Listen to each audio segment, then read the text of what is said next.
बिहार में नई एनडीए सरकार को लेकर कई तरह की चर्चाएं हो रही हैं। नीतीश सरकार का नया मंत्रिमंडल कैसा होगा?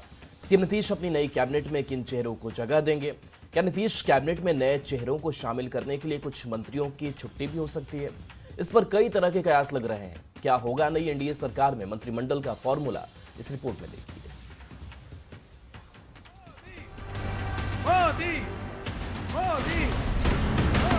बिहार विधानसभा चुनाव में एनडीए की ऐतिहासिक जीत के बाद नीतीश कुमार सरकार गठन की तैयारी में जुट गए हैं। नीतीश के नेतृत्व में नई सरकार की शपथ ग्रहण की तारीख भी लगभग तय हो गई है और नए मंत्रिमंडल के गठन पर महामंथन भी। गांधी मैदान में 10वीं बार मुख्यमंत्री पद की शपथ के लिए नीतीश कुमार के नाम का ऐलान अब महज औपचारिकता रह गई है। बस कयास लगाए जा रहे हैं नए मंत्रिमंडल के फॉर्मूले और चेहरे की। हम लोगों ने तय हुआ है कि 19 तारीख को हमारा खत्म होगा ये मंत्रिमंडल और 20 को नई सरकार बनेगी।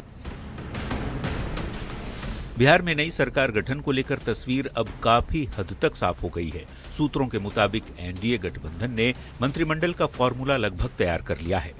चर्चा है मौजूदा सरकार की तर्ज पर नीतीश कुमार के नए कैबिनेट में भी दो डिप्टी सीएम हो सकते हैं। बिहार में इस बार का नतीजा 2020 के चुनाव से बिल्कुल अलग है। इस लिहाज से मंत्रिमंडल का स्वरूप भी उसी लिहाज से होगा। 2020 में बीजेपी की सीटें जेडीयू से काफी ज्यादा आई थी। इसके चलते मंत्रिमंडल में बीजेपी का सियासी कद जेडीयू से बड़ा था, पर इस बार दोनों के बीच महज 4 सीट का ही अंतर है। ऐसे में नई कैबिनेट कैसी होगी, इस पर भी मंथन जारी है। बिल्कुल, अब 20 तारीख को फिर नई सरकार बन जाएगी, जाकर कंटिन्यू हो जाएगा, जाकर गैप सवाल ही नहीं जाकर के है। और 20 तारीख को ऐतिहासिक सभी रिकॉर्ड टूटेंगे। गांधी मैदान में क्षमता जो है उससे अधिक लोग आने वाले। बिहार विधानसभा में कुल 243 सीटें हैं। नियम के मुताबिक विधानसभा के कुल सदस्यों के 15% सदस्य को यानी मुख्यमंत्री सहित अधिकतम 37 नेताओं को मंत्री बनाया जा सकता है। मसलन 6 विधायक पर 1 मंत्री के हिसाब से। बीजेपी के 15 से 16, जेडीयू के 14, एलजेपी रामविलास के 3, आरएलएम और हम के 1-1 मंत्री बनाए जा सकते हैं। नई कैबिनेट में सहयोगी दलों के साथ साथ जातीय और क्षेत्रीय समीकरण का भी खास ख्याल रखा जाएगा। जीत है उस नेतृत्व की जिसने बिहार को बदला है। यशस्वी प्रधानमंत्री जी और यशस्वी मुख्यमंत्री जी के नेतृत्व में हम सबों ने बिहार को बदलने का जो काम किया, माननीय मोदी जी और नीतीश जी के नेतृत्व में सब लोग मिलकर काम करेगा और बिहार को आगे ले जाने का काम करेगा। पूरा बिहार इस बार एक हो गया है, जात पात धर्म से ऊपर उठ के। यही है कि एनडीए की प्रचंड जीत हुई है। भी लोगों की उम्मीदें जगाई गई है, उस सभी उम्मीदों पर खड़ा उतरना। तो मेरे क्षेत्र में भी मुझे बहुत सारे काम करने हैं।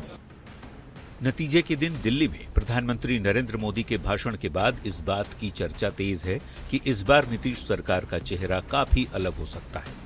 विकास की गति तेज करने के लिए अनुभवी मंत्रियों के साथ साथ युवाओं को भी कैबिनेट में जगह मिल सकती है।